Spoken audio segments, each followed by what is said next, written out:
આજે મોરબીના 3 અગત્યના પ્રશ્નો ઉપર મારે વાત કરવી છે। નમસ્કાર, મોરબી અપડેટમાંથી હું છું તમારી સાથે નિરાલી।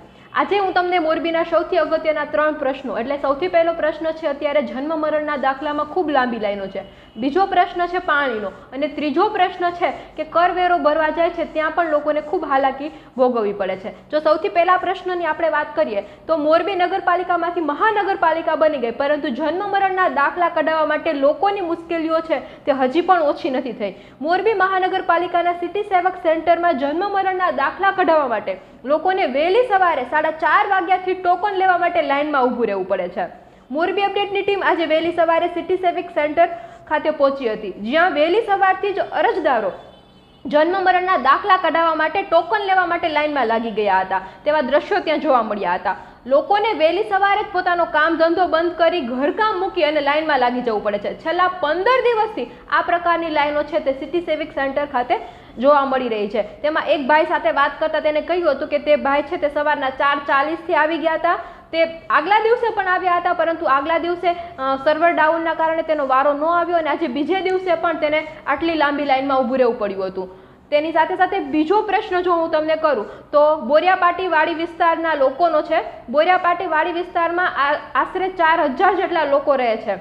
1 મહિનાથી ત્યાં પાણી નથી આવતું અને 1 મહિના પહેલા પણ રજૂઆત કરી હતી ત્યારે એવું કીધું હતું કે મેન્ટેનન્સનું કામ ચાલુ છે અને હજી સુધી ત્યાં કોઈ પણ જાતની કાર્યવાહી છે તે કરવામાં આવી નથી। અહીંયા દરરોજ લોકોને ટેન્કર મંગાવવા પડે છે, જેથી મોટી સંખ્યામાં સ્થાનિક લોકો આજે મહાપાલિકામાં ડેપ્યુટી કમિશનરને રજૂઆત કરવા માટે ગયા હતા।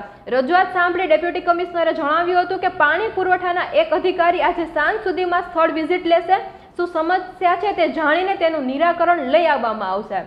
તેની સાથે સાથે ત્રીજો પ્રશ્ન છે વેરો ભરવા માટેનો। એક તરફ મહાનગરપાલિકા છે તે લોકોને વેરો ભરવાનો બાકી હોય તેઓને નોટિસ ફાળવે છે અને તે વેરો ભરી જવા માટેની તાકીદ કરે છે। જ્યારે લોકો વેરો ભરવા માટે જાય છે ત્યારે મહાનગરપાલિકાની કચેરી આવે છે ત્યારે સર્વરના ધાંધિયાના કારણે લોકોને લાંબી લાઈનોમાં ઊભું રહેવું પડે છે, જેના કારણે તેઓના સમયનો વ્યય થાય છે।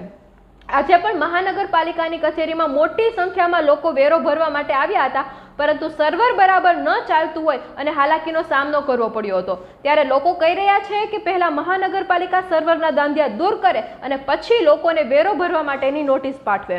તો મારું પણ તંત્રને એ જ કહેવું છે કે જેમ બને તેમ જલ્દીથી લોકોના આ પ્રશ્નો છે તે તમે સાંભળી અને તેનું નિરાકરણ લાવવાની કોશિશ કરો, કારણ કે સવારના 4:30 વાગ્યાથી 2-3 દિવસ સુધી પોતાના કામ ધંધા બંધ કરી અને પોતાનું ઘરકામ છોડી અને લોકો છે ત્યાં જઈ અને ખૂબ પરેશાન થઈ રહ્યા છે। તો તંત્રને પણ ખાસ નિવેદન કે તમે આ પ્રશ્નો સાંભળો અને તેનું જલ્દીથી નિવારણ લાવો। તો ચાલો કાલે ફરીથી કોઈ નવી વાતની સાથે આપણે લોકો મોરબી અપડેટમાં મળશું। તો ચાલો ત્યાં સુધી આવજો।